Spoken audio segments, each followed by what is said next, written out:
Pick your class and earn your battle points. Because it's time for the Star Wars Battlefront podcast.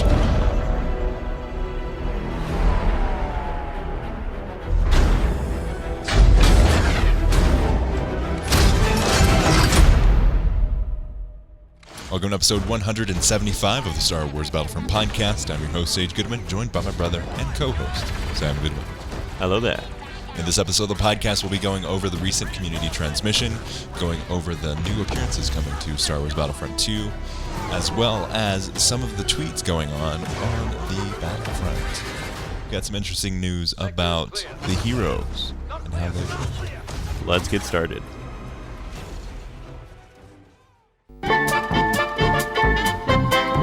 Let's get started with the community transmission, appearances, and co-op.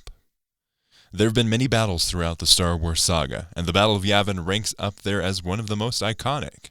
It was a 1 in a million shot that ultimately led to the destruction of the Death Star. Those involved in this epic battle, and therefore a major blow to the Empire, were rewarded via a celebration within the Great Temple on Yavin 4, except for poor Chewbacca. No medal and no hug. This is the scene of the first two appearances we'll be talking about today. The Battle of Yavin appearances. We've talked a bit recently about appearances for Luke Skywalker and currently have a special timed quest underway where you can unlock his farm boy appearance from Star Wars A New Hope. Coming this month is another Luke Skywalker appearance, and as you've probably guessed by now, it will be based around his look from the celebration ceremony that took place after the Battle of Yavin, complete with the iconic yellow jacket. I mean, if they were going to do Luke Skywalker in the Yavin ceremony appearance and didn't include his yellow jacket, that would just be dismal. Be pitiful. It'd suck. Not to be outdone, and as he once said, don't get cocky, kid. Han Solo will also be receiving his Star Wars A New Hope appearance. The new appearance for Luke will be connected to a special in-game event, while Han's will be classified as epic and will be available for 40,000 in-game credits or 1,000 crystals. Once the special in-game event has ended, Yavin Luke will also be available for 40,000 in-game credits or 1,000 crystals.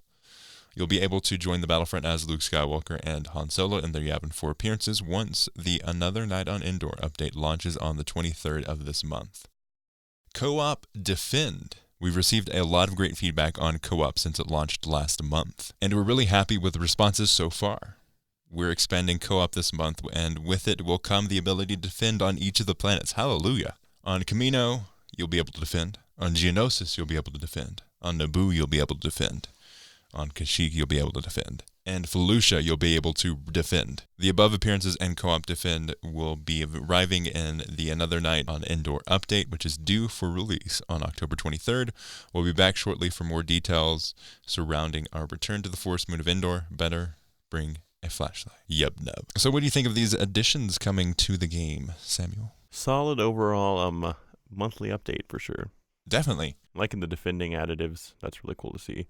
I'm really excited for the Endor on Night 2. Yeah. That'll be really cool. I'm really excited for that. It's going to be awesome to play as, and I love that both Apex and Battlefront are doing Halloween-themed updates. Except it'd be cooler if Battlefront did a Halloween game mode, you know? Yes. That'd be cooler. It's just gore and blood and everything everywhere. Some sort of hunt. I mean, Ewok Hunt's fairly horror-driven. If they wanted to really up the That's notch, what the Apex... they could have just shown the Ewoks devouring the stormtroopers. That's what the Apex game mode is, essentially, though, is the... It is. Ewok Hunt. It's exactly. When I first saw for those who don't know, Apex has an update for Halloween where you play everyone against everyone, and then if you die, you don't have the ability to get revived. You go straight to a shadow legend. And then when you get to the top 10, you can team with other teammates. You're trying to get to the dropship. The only difference is that you don't start off teaming. Really, the game mode's pretty much the same. Yeah, exactly. But I love that format. I really like how they're taking it, and also adding the new map for Battlefront 2 is great as well. Yeah, so I'm really pumped about this. Should be good. How do you feel about the skins? Solid skins. I'm really a big fan of the yellow jacket on Luke and A New Hope. Almost said Fellowship of the Ring. Yeah, I really like that skin. I'm glad that I'm liking all these original trilogy skins coming out. Farm Boy Luke was definitely a long time coming. This one's a really iconic skin from that movie as well, and Han Solo would look really cool with that medal on too. Definitely. Yeah, I'm excited and looking forward to playing these in action. On the co-op side of things, we do have a message from a friend of the podcast, Daniel Schilling. Hey guys, I hope you're both very well. Just a quick message about the latest update.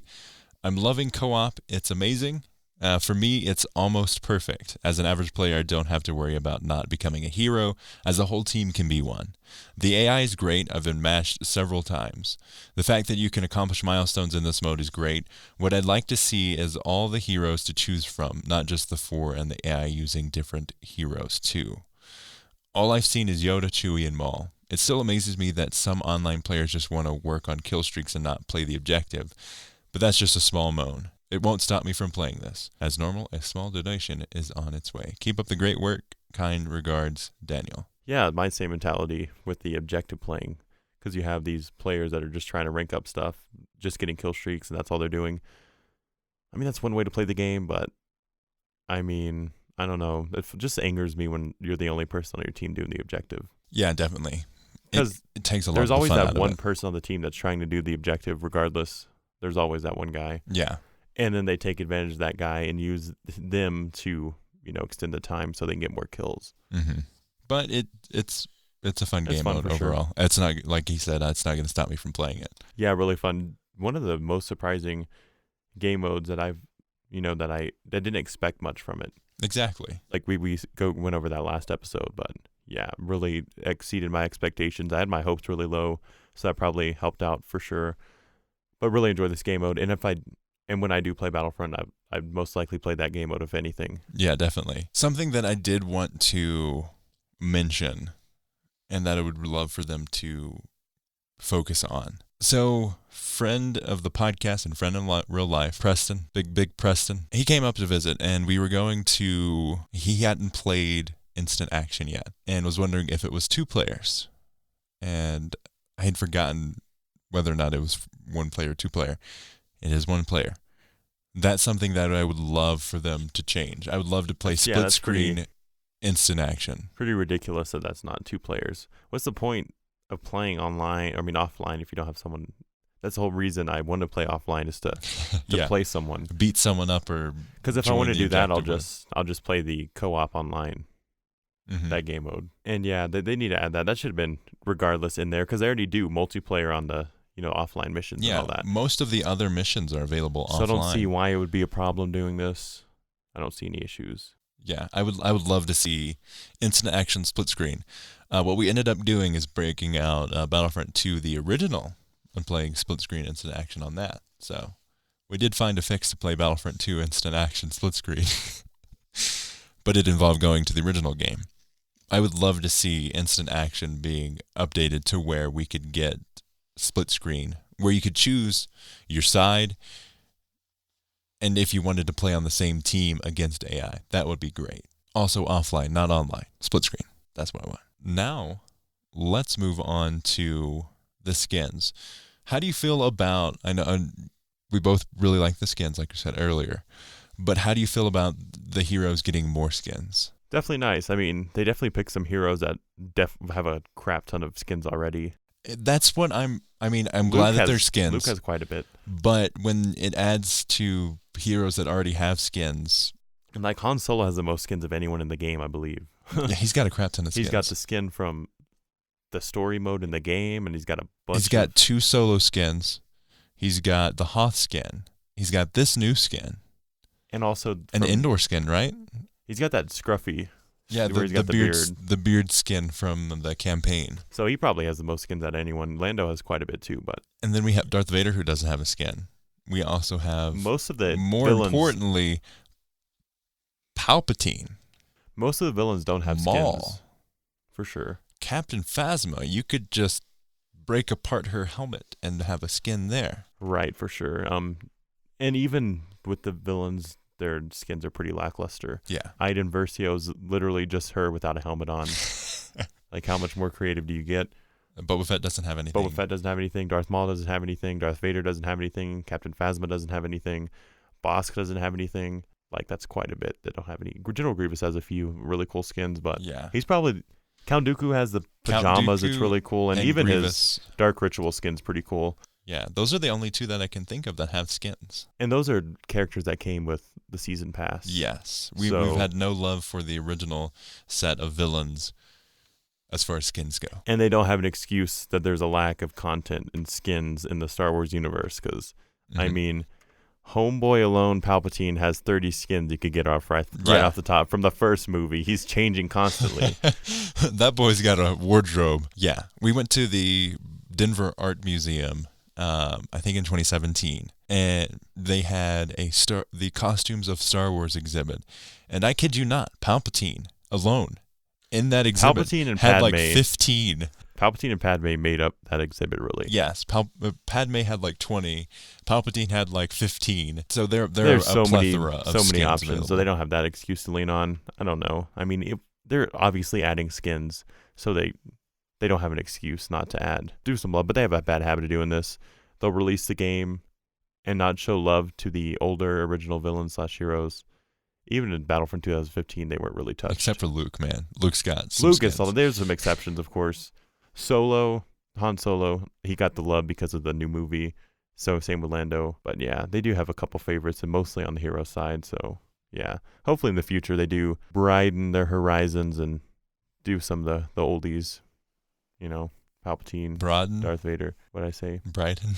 Broaden, broad. Mm-hmm. That's a word and it's a good phrase as well. Don't judge me. I'm glad that they're adding skins. It's a great thing for the community, but I would really wish that they, going forward, would show some love to the people that don't have skins.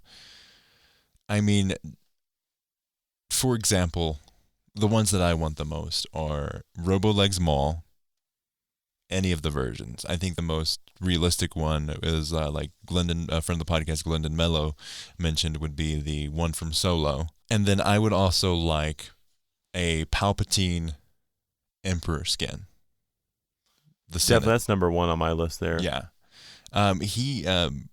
Glendon also mentioned a Darth Vader skin, which I hadn't really thought of because, it's Darth Vader. There aren't a whole lot of options. But he did mention one that I found pretty interesting. So he wants Twilight of the Apprentice damaged Vader, which I think would be good. And this one could go either way. No, probably for Anakin, but it'd be cool to see deformed, burnt Anakin without a leg, of course, where he's like slugging his way around the ground, yelling, "I hate you." That would be ideal. So I think there are always tons of options that they can go with. I really wish going forward that they choose some skins that show some of the other heroes. We've been preaching this since the game came out. Yeah. Big Papa Palps needs some. Now let's go on to something that's great to see. The developers have come back to Twitter all at once. So Ben and Jay have been pretty frequently on Twitter, but Guillaume, CJ's pretty frequent as well, but Guillaume and Dennis Brenval have returned to Twitter in quite the fashion. And something that I really wanted to touch on was something that Dennis Brenval said, Big Dennis, about the hero system. So they've been talking a lot about refreshing things and getting things changed and like looking at things that they've had in the game. One of them was about the hero selection system. Okay, how do you feel about heroes as power-ups? Far more like demons in Doom than the orbs in Star Wars Battlefront 1 2015. The power-up would spawn in established places on all maps, so not random, and we would call out when the next one is about to spawn so you can get there. So in Doom, it's got upgrades where they're in certain locations of the map and it announces it every certain amount of time. Halo 5 does this as well. In their multiplayer, they have weapons that will spawn periodically in the red versus blue game mode. What are your thoughts on this? Interesting proposition. I'm not too familiar with the way that works, but I'm always down for some change, and hopefully, obviously when something changes, you kind of have some backlash at the beginning, but most of these changes have been for the better, like the way they change heroes versus villains. that was a really good change. And most of their changes are really solid, and they don't really fail with those. So hopefully this is no exception here. Yeah, and again, the next tweet is big fat disclaimer: nothing is decided and nothing is on a roadmap anywhere. We might do a small change, we might do a big change, or we might not change anything, but we're talking about it with you. This is what I love. This is what we needed consistently for quite some time. But it would be interesting. This is cool that they're letting the fans know before it's even approved and before they started working on it. That needs to be a set thing that goes for all the stuff they add. Because most of the time it's it's a secret until they release it, which is nice at times, but sometimes you get some miscommunication and they don't fully understand what the fans want, and this is a nice way to get some interaction on that and get some feedback and see how that works. Exactly. Another follow-up tweet, he says, okay, how did you like variation we added in Extraction for Battlefront 1 2015? When we made specific heroes available at certain times, like Luke in the beginning and Vader towards the very end. I think that'd be really cool. Yeah, these are some good ideas. I'm glad they're fleshing them out before. Yeah, what would be really fun, though, is like a limited time version of this to see how it goes and how people feel. That would be really cool for most feasible small game modes, is they do an LTO. That's how, games normally work, like Fortnite or Apex or some of those more popular games. They'll do an LTO, and if it does really well, they'll even add it to the game or some sort of aspect of it. Yeah. LTO meaning limited time only. Meaning lettuce, tomato, and onion. Yeah, so again, I really enjoyed the limited time only game modes. Yeah, cool skins from Palpatine and such, and LTOs are what I'm missing right now. Those are the things I'm always complaining about. Yeah, limited time, the LTOs would be super fun to play. And then, again, it's only for a certain time. If people don't like it, they don't have to play during that set period, but it's really fun for those of us who enjoy it. And it was really fun when they had those limited time only game modes that were only available for a limited time and not just through rotations, which is really why I'm excited about Ewok Hunt getting a new map, because it'll bring people to that game mode. Guillaume has been extremely active as well. So they switched up the patch that was going to come for Battlefront because of a critical issue. Guillaume says, too bad we had to move the mid-October patch 1 week. As a small compensation, I'll mention something that might come in the end of October patch. Abilities that currently stagger a blocking lightsaber hero will be fully blockable as a lightsaber attack is, from the front, but abilities coming from behind will not be blockable and will affect the lightsaber hero. Added a lot of placement tactics in our playtests. Which is pretty common sense. That's it makes physics. Sense. Even it doesn't really make sense for lightsabers to block force pushes and stuff, ideally, But I understand that would be pretty broken because it really, really unbalanced the game. But really cool to see, because this should have been from the beginning. Yeah. So now you can actually get, sneak attack and get them off guard for sure. Because a lot of the time you'll have an Obi-Wan spamming the block. Exactly. It's always Obi-Wan. Even you'll have some of your good guys come from behind and they still can't really do anything. Mm-hmm.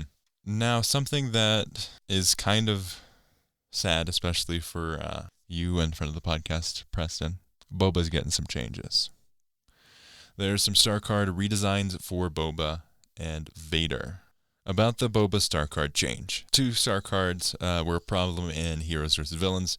Intense B more than the other, as it makes Rocket B very difficult to balance, but the combination of both just led to one-shotting heroes and needed to be changed. One change is to reduce the hero damage Starcard, but apply it to all targets, improving the effect in a big game mode. The other change is to limit the 7 rockets in your face and you're dead, and push the player using the card to focus on multiple targets to get the 500 threshold. The cooldown reduction is quite consequent, and you can use Rocket Barrage much more often. As always, try it out and feedback. It can always be changed in terms of benefits of the star card and of base rockets. So it'll be interesting to see how that affects Boba's playstyle. I wasn't really even aware of this combination because I don't really play Boba Fett. But you fake fan. I used to be Boba's baby, but he's let me down. He's let me down real hard. Oh my gosh. And then for Vader, he says, "Hi, I wanted to explain the Vader damage reduction removal. The choke is 1, doing area of effect damage, 2, area of effect crowd control, preventing any crowd control abilities, making Vader almost invulnerable. Too much for one ability, and it was used without thought about what's around you or where to use it. I hear initial feedback. I'll wait until players get their hands on it. It can come back with less damage reduction than before if it feels off." But yeah, Darth Vader's a tank, so I mean, needs some changes for sure. He also wants to get Vader to be able to choke and block or throw his saber like in Rogue One. To choke and block or throw. Sorry. It's a difficult and time-consuming change, but I'm aiming to fix it eventually. That would be awesome, to be able to choke someone and still you throw your weapon or block like you are in Rogue One. That'd be really good, and that's some heroes do have combos in the other moves, but that's something I think the heroes and villains aspect is lacking is combos. Like, comboing one ability into one ability. Anakin has a couple that he could do. Kylo Ren definitely does have a few as well. And I mean, a few others do, but this would be nice to see if it's a, combo-based ability and that would work, well with each other. Yeah. Another thing, they've been working hard on getting rid of issues on Grievous. He says, "I hope it will show in the October update, raising my bowl to no more spinning, hopefully." Every time I use, what's the ability name? It's the 4 one. It's the ability where Grievous uses all 4 lightsabers and charges forward. Every single time that I use that ability, I end up spinning. He also says another big thing for the next update. We did a huge pass on abilities not triggering when getting staggered or during a stagger. The button was flashing, but nothing happened. Now the abilities will be much more responsive and will trigger when you want them to. Hope you enjoy it. It's so great seeing them responding and communicating with the community in this way. Their communication has been really good the past few months, so definitely some improvements on that aspect. Yeah, and I'm glad that the big names that aren't the community manager is good, because they're the ones directly affecting the gameplay, and they know what's happening like completely and fully, so they can let you know to their full capabilities rather than going through him, and then he has to manuscript that out into a transmission. So it's nice to have these little responses, for sure. And it's much easier to get it out on Twitter than it is to go through the whole process of getting a full community transmission. Yeah, it's an ordeal because you have to have enough information for it to be feasible, and it can't be too often. And it takes long to get approved. So yeah, it's much. I really like the focus on Twitter and getting that information out there in this form. I think that's about it for this episode of the Star Wars Battlefront podcast. Thank you so much for listening. I've been your host, Sage Goodwin. And I'm Sam Goodwin. You can follow us on Twitter at SWB Podcast. It's a great place. Try to stay active on there. This past week and a half, 2 weeks, has been a little different. It was my birthday, so I took a break. And friend Preston and his wife MJ came. And just had a good time going around and visiting different places in Colorado. So there was a little bit of a lull there. Now, though, it's starting to get back into the groove of things and get things going and back on the schedule. You can support us on Patreon, patreon.com/BattlefrontPodcast. Like friend of the podcast, Joseph Loera. Also, big shout out to Joseph for his engagement. He wanted us to give him and Julie, a.k.a. Coffee Over Carbs on Instagram, a shout-out for their engagement on October 5th. So congratulations to Joseph and Julie. I hope you have a happy marriage and a good time. And his Instagram on there, his Instagram is at @iJoeLoera. So congratulations to them. Yeah, congratulations. You can also support us through PayPal, paypal.me/TieDyeSheep, TYEDYESHEEP, like a friend of the podcast, Daniel Schilling. You can also support us through Cash App, like friend of the podcast, Eric does, and that is $SWB Podcast. Another great way to support us that's completely free is by leaving us a review. It's helpful. It lets other listeners know that this podcast is listened to, and lets iTunes know that, hey, people like this podcast, and also lets us get your feedback. So it's a great thing all around. We really appreciate it. Definitely, if you have the time, you can just leave a star review. If you have extra time, it would be appreciated to hear what you have to say. Our YouTube channel is youtube.com/the Star Wars Battlefront Podcast, and our email is battlefrontpodcast@gmail.com. Yeah, definitely let us know what your thoughts are on the updates, what you've been doing in the Battlefront. If you have thoughts, we'd love to hear them, and you can get in contact with us through email. You can get in contact with us through Twitter, what have you. We'd love to hear your thoughts. You can listen to the show on iTunes, SoundCloud, Stitcher, Google Play, Apple Podcasts, YouTube. Wherever you find podcasts, you'll find this show. As always, thanks for listening. And may the Force be with you.